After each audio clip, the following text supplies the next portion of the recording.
Welcome to this explainer. Today, we're going on a really fascinating, honestly kind of mind-blowing journey into the whimsical narratives of classic childhood poetry. Now, when we think of nursery rhymes, it's incredibly easy to just dismiss them, right? We think of them as simple, catchy tunes designed basically just to keep a toddler occupied for 5 minutes. But if we actually look closer, if we dissect the structure, the narrative arcs, and the really subtle educational cues woven into these verses, we find something entirely different. We find a literal masterclass in early childhood education, completely disguised as pure, unfiltered joy. So today, we're going to look specifically at a couple of beloved South Asian rhymes to uncover the brilliant architecture hiding right beneath the surface. And it's a serious question. Seriously, how do 5 giant elephants own a joyride? And a singing parrot brought all the way from Kota perfectly explain the genius of how children learn and use their imagination. I want to challenge you today to look right past the simplicity of these songs. Don't just see a fat elephant or a spinning fan. I want you to see the intricate storytelling, the cognitive mapping, and the escalating tension at play here. These rhymes are doing absolute heavy lifting for the developing brain. They're combining wild surrealism with really foundational concepts, like spatial awareness and arithmetic. Section 1, The Escalating Elephant Journey, a story of addition and adventure. Okay, let's dive right into this with our first classic rhyme, Ek Mota Hathi, which translates to one fat elephant. This is a brilliant piece of narrative progression that essentially functions as an interactive math lesson. It doesn't just ask a child to sit down and memorize numbers. It takes them on an adventure where addition is literally the only way to survive the journey. Picture this delightfully absurd escalation. We start with one elephant going for a walk, and the first obstacle is totally natural, right? Getting stuck in the rain and fearing the dark clouds. But as we add more elephants, the situations become increasingly ridiculous and physically impossible. 2 elephants get stuck on a narrow path. 3 elephants try to ride a tiny bicycle. 4 elephants sit on a vegetable cart until, inevitably, it breaks under their weight. And finally, 5 elephants find themselves trapped in a monkey's net. The storyteller is constantly upping the stakes. Each new obstacle builds the narrative tension while subtly moving the counter from 1 to 2 to 3 to 4 and finally to 5. It's this perfect escalating formula of comedy and arithmetic. But here's the really cool part, the mechanism of addition itself. At every single moment of crisis in the story, whether they're scared of the rain or falling off a collapsed vegetable cart, what does the elephant actually do? They gesture to another elephant friend and call out, idra, idra, idra, which means, come here, come here, come here. This repeated hook is the mathematical +1, but emotionally, it's teaching something much more profound. It's weaving teamwork and reliance on community right into a counting lesson. You hit a roadblock, you call a friend for help.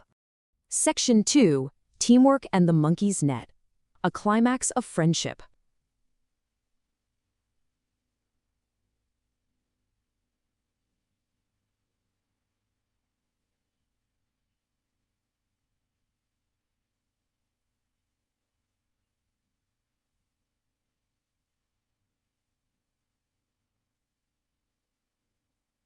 So the crucial point is how this all resolves. By the time we hit the number 5, the stakes are at their absolute highest.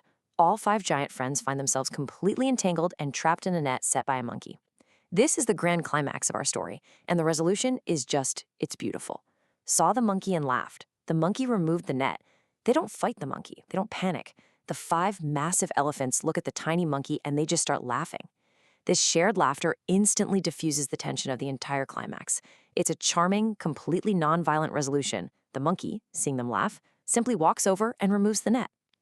It implicitly teaches children that, not every conflict requires a battle. Sometimes shared joy and humor are the absolute best keys to untangling a tricky situation. And boom! With that rescue, we have definitively reached the number 5. The hidden math objective of the story is fully completed. The child listening has successfully counted up from 1, adding a new friend at every single step, all without ever feeling like they were sitting in a boring math class. They were just trying to get these elephants out of trouble. The rhyme then gives us this incredibly joyful conclusion. The fully assembled group of 5 elephants celebrates their newfound freedom, they're swaying together, they're dancing together, and the whole song devolves into a happy rhythmic chant. It's a huge celebration of community, of overcoming ridiculous obstacles, and of the sheer joy of movement. The narrative arc is complete. We went from solitude and fear in the rain all the way to a massive, dancing community of 5. Section 3. The Spinning Fan Lullaby, a dreamlike transition. Let's move on and see how this builds into our next example. We're shifting from the grand, outdoor, escalating adventure of the elephants into something much more intimate here. Our second poem, Uberpanka Chaltahe, brings us right into a cozy, domestic setting. It's a lullaby, but it operates on this fascinating kind of dream logic. Notice how the rhyme grounds us immediately in physical space. Above, the fan spins, and then below, Ajay sleeps. In just 2 little lines, the child is being taught clever spatial reasoning. It establishes a crystal-clear vertical axis, the active, mechanical, spinning object up above, contrasted beautifully with the quiet, resting child down below. It sets a very realistic, mundane stage, right before the story takes a wildly surreal turn. Section 4, Peanuts, Uncles, and Parrots. The logic of dreams. Because what happens next is just pure dream logic. While sleeping, the child suddenly gets hungry. This sudden mid-slumber hunger introduces a surreal leap in the narrative, seamlessly moving our focus from the hypnotic spinning of the ceiling fan directly to a late-night snack of peanuts. And this brilliantly illustrates the unapologetic nonsense that children find so hilarious. The child opens the peanut, finds it completely empty, and immediately declares to their uncle, "The peanut has no nut, I am not your uncle." It is such an iconic, rhythmic hook. I mean, the logic is completely unhinged, literally disowning a family member over a defective peanut, but it rhymes perfectly in the original language. It's a playful, funny rejection of adult authority driven entirely by the phonetic satisfaction of the rhyme itself. The rhyme also features these wonderful, subtle, lyrical variations depending on who's actually being sung to. If the sleeping child is a Jay, the rhyme says he brings all the peanuts himself. But in the next verse, if the sleeping child is Money, a totally new character named VJ is introduced to bring her the peanuts.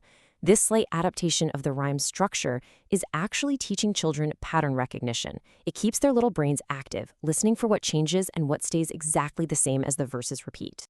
But wait, let's get back to that disowned uncle, because his redemption arc is truly a sight to behold. To make up for the bad peanut, trace this incredibly absurd timeline. Day 1, the uncle travels all the way to the city of Coda. Day 2, from Coda, he brings back a parrot. Day 3, the parrot eats, the parrot sings a song, and then the uncle sings a song to the child. It is a completely ridiculous chain of events.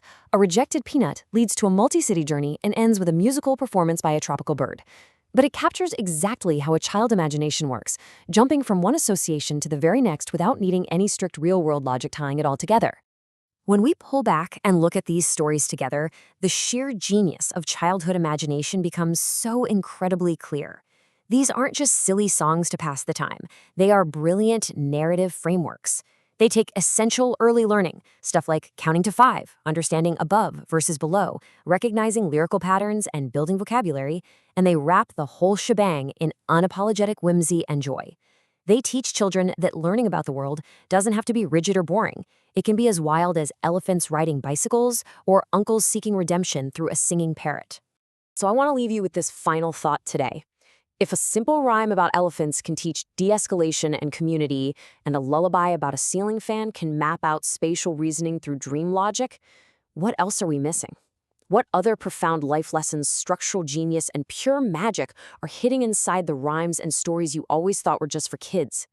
Take a moment to reconsider your own childhood memories. You might be really surprised at how much genius was hiding there all along. Thank you so much for joining me for this explainer, and keep exploring.